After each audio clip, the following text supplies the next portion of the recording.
Welcome to Telugu focus TV. నేను మీ శ్రీనివాస్ రెడ్డి. జగన్మోహన్ రెడ్డి పాలన అంటే ఏంటో కూడా ఈ వీడియోలో మనం తెలుసుకుందాం.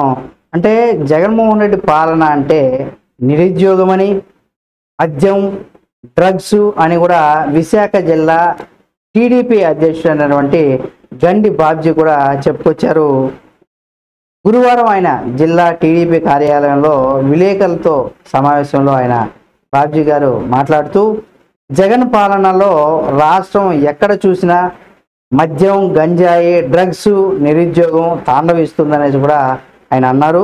నిజంగా ఈయన చెప్తుంది నిజమా కాదా అనేది కూడా అందరూ కూడా రాష్ట్ర వ్యాప్తంగా ఉన్నవాళ్ళు నిజంగా ఇవన్నీ కూడా అబద్ధమా నిజమా అనేది కూడా మీరు మీ యొక్క అభిప్రాయాన్ని కామెంట్ రూపంలో తప్పనిసరిగా తెలియచేయండి. అలాగే దోపిడీలకు నిత్యకృత్యం అయిపోయిందనేసి కూడా ఆయన చెప్పుకొచ్చారు. ఇది కూడా నిజమా కాదా కూడా కామెంట్ చేయండి.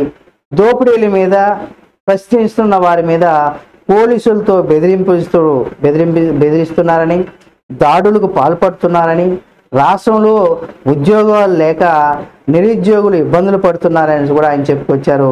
ఇది అవునా కాదా, కరెక్టా, నిజమా అనేది కూడా మీరు మీ యొక్క అభిప్రాయాన్ని కూడా తెలియచేయండి. అలాగే జగన్ గ్రామ పంచాయతీ వ్యవస్థను కూడా నాశనం చేసి వాలంటరీ వ్యవస్థను పెట్టుకొని పాలన చేస్తున్నారని కూడా ఆయన విమర్శించారు. అయితే 100% ఇదైతే ఏకీపించాల్సినటువంటి విషయమే. ఎందుకంటే ఎవరైతే గ్రామ సర్పంచులుగా ఉంటారో వాళ్ళందరికీ కూడా అసలు వాలంటీర్లు ఆ తర్వాత ఎమ్మెల్యేలే మధ్యలో ఉన్నటువంటి వ్యవస్థలు ఏమంటే సమాంతర వ్యవస్థని వాలంటరీ వ్యవస్థల రూపంలో కూడా తీసుకొచ్చారు. అంటే నిజంగా అంటే మేము ప్రజల వద్దకే పాలన తీసుకొస్తున్నాం అంటే మరి వాళ్ళ పనులు కూడా వాళ్ళ చేసుకోనియకుండా అంటే వాళ్ళ ఇంటికి తెచ్చి ఇవ్వడమా మన ప్రజల వద్దకు పాలన అంటే? అందులో ప్రజలకు కూడా బాధ్యత కలిగే విధంగా చేయడమే కదా. వాళ్ళని సోమరపోతులు చేయడమా ప్రజల వద్దకు పాలన అంటే?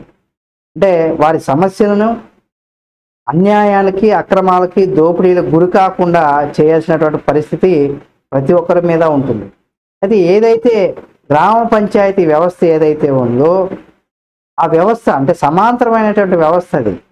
ఆ వ్యవస్థనే ఇక్కడ వాలంటరీ వ్యవస్థని పెట్టుకొని ఆ గ్రామ వ్యవస్థ ఏదైతే ఉందో దాన్ని అంతా కూడా నాశనం చేశారు. ఈ వాలంటీర్లు పెట్టుకొని ఉన్న పని అంటే ఒక వ్యక్తి ఒక సెక్యూరిటీగా ఒక వ్యక్తిని నియమించుకుంటే ఇక కొత్తగా మేము దుబాయ్ నుండి తెప్పించామో లేదా యుఎస్ నుండి తెప్పించామని ఇంకో సెక్యూరిటీని పెట్టుకుంటే ఉన్న సెక్యూరిటీని పక్కన పెట్టి వేరే సెక్యూరిటీని నియమించితే ఏ విధంగా ఉంటుందో అక్కడ ఒకరే అవసరం. కానీ ఉన్న సెక్యూరిటీని వదిలేసి ఇంకో కొత్త సెక్యూరిటీని తెచ్చుకొని పెట్టుకుంటే ఎలా ఉంటుందో అలాగేంటంటే గ్రామ వ్యవస్థ ఉంటే దానికి సమాంతరమైనటువంటి వ్యవస్థ వాలంటరీ వ్యవస్థను తీసుకొచ్చి ఆ గ్రామ పాలన అనేది కూడా లేకుండా దాన్ని నాశనం చేసేసారని కూడా చెప్పుకోవచ్చు. టీడీపీ పార్టీ అధికారంలోకి వస్తే వాలంటరీ వ్యవస్థను తీసేస్తారనే పుకార్లు అయితే వస్తున్నాయి.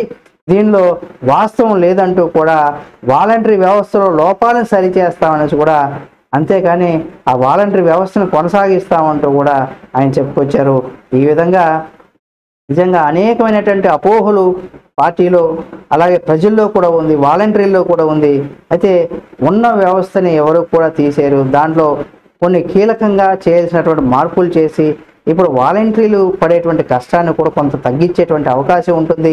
అంటే వాళ్ళు చేస్తున్నటువంటి ఏదైతే సేవ ఉందో అది గొడ్డు చాకరీ చేయించుకుంటుంది ప్రభుత్వాన్ని కూడా కొంతమంది విమర్శిస్తున్నారు.